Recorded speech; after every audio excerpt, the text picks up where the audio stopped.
Então, pessoal, voltando aqui à nossa explicação, vídeo 2, ok? Vamos lá, então, equipe de auditoria, ok, gente? Então, no primeiro vídeo a gente falou sobre o que é a auditoria, o que precisa para acontecer, a gente falou lá do departamento de qualidade, a gente falou dos auditores internos, auditores externos, ok? Então, agora a gente está pressupondo que a empresa ela tem condições de ter uma equipe de gestão de auditoria, ok? O que é difícil. Geralmente, o que acontece nas empresas de médio porte, né, pequeno, médio, né, porte, cria-se então um departamento de qualidade, né, e dentro desse departamento de qualidade tem uma pessoa que faz essa gestão. Mas a equipe de auditoria, elas são pessoas do operacional. São pessoas que executam determinados processos e elas são treinadas. Isso é como se fosse uma bonificação. Ok? Então, a equipe de auditoria ela vai ter um gerente. E esse gerente tem que ter a habilidade de recrutar e formar essas pessoas. Tá? Em algumas empresas, chama-se de auditor líder. Ok? Varia de empresa para empresa. Falando especificamente da área de TI, essa pessoa ela tem que ter conhecimento da área que ela está fazendo auditoria. Então, falando da área de TI, essa pessoa tem que ter conhecimento de TI, certo? Uma experiência, uma prática, uma vivência anterior, de preferência com auditoria. E como é que eu faço a composição da equipe? Então, eu posso contratar, né? Eu tenho três opções. Eu, enquanto gestor de auditoria ou líder, auditor líder, né? Eu posso contratar uma consultoria externa, 100% externa.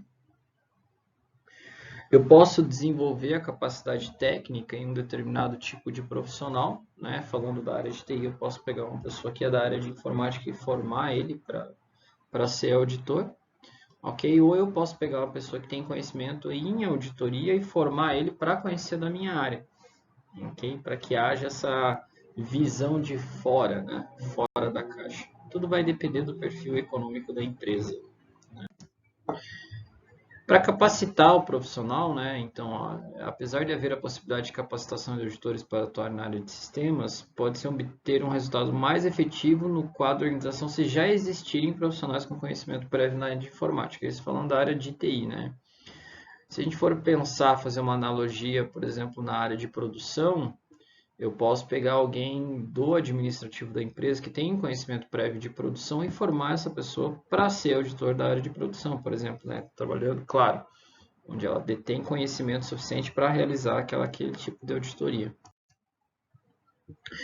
Aí ali ele sugere alguns tipos de formação, né, de qualificação profissional, né, a gente faz esse levantamento. E daí eu entro com o planejamento e execução. Né? Então, a fase de planejamento de uma auditoria identifica quais são os instrumentos indispensáveis para a sua relação. Então, eu, enquanto auditor, vou listar, né? Primeiro eu vou definir qual que é o escopo, onde eu vou atuar, né? Qual que é o meu âmbito, e vou delimitar uma bateria para aquilo. E vou planejar quais são os recursos que eu vou abordar, quem são as pessoas, né? Então, não é somente lá, beleza, amanhã você tem auditoria. Não, eu tenho que emitir o comunicado para que as pessoas possam se agendar para me receber, para se preparar, ok? Então, eu vou lidar basicamente com três tipos de recursos, né? Recursos humanos, econômicos e recursos técnicos. Né? Recursos humanos são as pessoas que vão auditar e serão auditadas. Né? Recursos econômicos, ele basicamente é assim. Quando eu vou fazer uma auditoria utilizando uma pessoa de fora, eu tenho que prever que aquela pessoa vai gerar um custo para a empresa. Ok? Então, eu tenho que agregar esse valor ali no custo da auditoria. E recurso técnico é caso seja necessário algum recurso que já não seja que já não esteja disponível para o usuário, né? Como um notebook, um projetor, uma sala de reunião, um conference, entre outros recursos, né? Então, quais são as metodologias básicas para a auditoria? Né? Então, eu tenho a entrevista de apresentação, a entrevista de coleta de dados, a de discussão das deficiências encontradas e a entrevista de encerramento. São etapas, né? São fases da auditoria. Então, primeiro eu faço aquela reunião de abertura, onde eu vou lá, me apresento como sendo auditor, aquela coisa toda. Em seguida, eu vou dizer, ó, eu vou abordar o fulano, beltrano e o ciclano, ok? Nos departamentos A, B e C. Então, eu faço aqui a coleta de dados baseado no mapeamento de processos, né? E de acordo com o procedimento que cada departamento tem. Aí depois, no final do dia, eu pego o departamento de qualidade e faço uma discussão das deficiências que foram encontradas dentro do departamento A, B e C, junto aos usuários fulano, beltrano e ciclano, né? E no final de tudo eu faço uma apresentação de encerramento, dizendo se houve não conformidade, sugestão de melhoria, ok? Se houve elogios, tá bom? Objetivos de controle e procedimentos de auditoria. Né? Os objetivos de controle podem ter vários enfoques, né? Falando agora de objetivo de controle. Então, eu posso usar o meu controle de forma efetiva. Para quê? Para que não seja somente um controle para inglês ver. Né? Então, eu vou ter lá para segurança, para solicitação externa, no caso ou de cliente ou de legalidade, para materialidade, custo de desenvolvimento, envolvimento de usuários, entre outros. Ok? Quando eu estou realizando uma auditoria, eu preciso de evidência para mostrar, olha, realmente o processo está sendo realizado conforme o procedimento que foi escrito, né? Então, eu tenho evidência física, uma evidência documental, uma evidência que pode ser fornecida pelo usuário, como um log, né, um documento gerado por um software, uma foto, ou uma evidência analítica, né, baseada em planilhas de cálculo, comparações e assim por diante. Aí tem a elaboração do relatório, né? Então, feito todo esse processo de auditoria, as conversas, os diálogos, as entrevistas, os levantamentos, o recolhimento das evidências, o auditor vai lá e faz o relatório, ok? Relatório para passar para a diretoria da empresa, né? E para manter se vai certificar, se não vai certificar. Ele fala, o auditor normalmente apresenta seus achados e conclusões na forma de um relatório escrito, ok? Isso é meio padrão, o qual conclui fatos sobre a entidade auditada, comprovações, conclusões e eventualmente recomendações e ou determinações. Ok? Então agora, gente, a gente vai emendar na parte de política de segurança. Ok? Então, quais são os objetivos da segurança? Então, o objetivo básico da segurança é garantir a expectativa do usuário. Mas qual que é a expectativa do usuário? A expectativa de todo usuário é que as informações que sejam armazenadas, seja no computador, seja na rede, seja no celular, que elas fiquem lá e que fiquem seguras. Ok? E os objetivos, elas variam da natureza do sistema. O sistema administrativo vai ter um nível de seguridade, vai trabalhar de uma forma diferente de um sistema que é totalmente financeiro, diferente totalmente de um sistema que é militar. Ok? E é essencial fazer uma análise da natureza para que você consiga fazer uma análise de risco coerente. Né? Então, se você estiver trabalhando com um sistema administrativo, você tem que fazer uma análise de risco. Se você estiver trabalhando com um sistema financeiro, você tem que fazer outra análise de risco. Se você trabalhar com um sistema militar, você tem que fazer uma outra totalmente diferente. Ok? Mas como, professor? Dá um exemplo. Sistema administrativo. Sistema da catraca. Sistema do ponto, por exemplo. Ok? Sistema financeiro. Contas a pagar, contas a receber, balancete, contabilidade. Ok? Sistema militar, sistema de mísseis. Vocês concordam comigo que eu não posso colocar os três na mesma balança? Cada um, né, tem uma forma de aferir, correto? Então, quais são os objetivos de segurança? Então, os objetivos de segurança são confidencialidade ou privacidade, integridade dos dados, disponibilidade dos dados, consistência dos dados, isolamento ou uso legítimo dos dados, a auditoria dos dados, porque eu preciso garantir, né? E confiabilidade nos dados. Ok? Então, para que isso seja efetivo, eu preciso responder as seguintes perguntas. Primeiro, o que eu quero proteger? Certo? Qual que é o objetivo? O que eu quero proteger? Beleza, eu quero proteger o meu sistema de helpdesk. Ok? Contra que ou quem eu quero proteger o sistema de helpdesk? helpdesk. Tá, eu vou saber contra que ou contra que. Então, baseado nisso, quais são as ameaças que esses personagens definidos no contra que ou quem podem gerar para o meu sistema de helpdesk? Qual que é a importância disso? Qual que é o grau de proteção que eu tenho que ter? Qual que é o custo, tempo que eu vou precisar gastar? Quais as expectativas e as consequências para isso? Ok? Mas, gente, isso é uma coisa que a gente já conversou presencialmente, né? E tem que reforçar muito. Para que tudo isso que a gente vem conversando dê certo, eu tenho que ter comprometimento da gerência da empresa.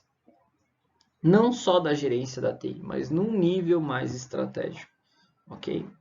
Porque apesar de reconhecer a importância da segurança, muitas vezes isso é posto de lado. É uma prioridade mínima, né, em relação a outros projetos de organização. Okay? Porque é daquele tipo de coisa. Só sente falta depois que dá problema. Certo? A política de segurança, se a gente for analisar, okay, dentro desse contexto estratégico, você vê, eu tenho a estratégia geral da organização, estabelece o plano estratégico da informática, que vai definir a política de segurança de informação.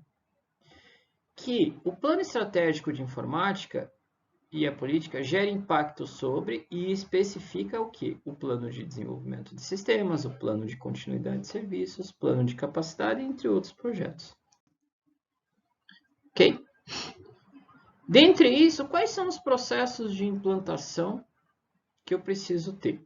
Então, os processos de implantação vão ser identificação dos recursos críticos, classificação das informações, definição, análise das necessidades, elaboração da proposta da política, discussão aberta, apresentação do documento, aprovação, implementação, avaliação da política e, posteriormente, uma revisão da política. Okay? E eu vou precisar identificar os recursos. O que precisa ser protegido? Os hardware, software, os dados que estão neles, as pessoas, os documentos físicos, parte de suprimentos, o que eu vou precisar proteger? E como é que eu classifico essas informações? Eu posso classificá-las como públicas, como internas, confidenciais ou secretas. Classificação dos meus sistemas. Então, pode-se dividir os sistemas de informações em 4 camadas, gente. Camada de aplicativo, camada de serviço, camada de sistema operacional e camada de hardware. Onde os programas aplicativos eles são projetados para atender a necessidade específica do usuário. Os serviços, por exemplo, um banco de dados é um serviço. O sistema operacional é o que o próprio nome diz, né? O sistema operacional. E a camada de hardware. Okay? Cada um eu posso proteger de uma forma diferenciada. E geralmente tem-se uma proteção de uma forma diferenciada. Aí eu vou entrar na famosa análise de risco. Mas o que é uma análise de risco? A análise de risco é a análise de ameaças e vulnerabilidades quanto à análise de impactos, né, a qual identifica os componentes críticos e o custo potencial. A análise de risco é o ponto-chave da política de segurança, gente. Ok? Para que eu faça para que eu consiga elaborar uma política coerente, eu preciso responder aquelas perguntas que a gente viu mais cedo. E eu preciso dizer, tá, eu fiz e é real isso? Você vê que a gente está usando muito essa pergunta, né? É real o que eu estou querendo proteger? Da forma como eu estou querendo proteger? Eu vou ter isso? Né? Porque não adianta eu escrever na política de segurança que a diretoria vai ter que disponibilizar um servidor que custa muito dinheiro, né? Com o recurso que eu tenho hoje, eu consigo proteger meus dados? Existe uma forma? Existe algum recurso open source que eu possa utilizar? Certo? Tudo isso eu tenho que colocar ali na minha análise de risco. Né?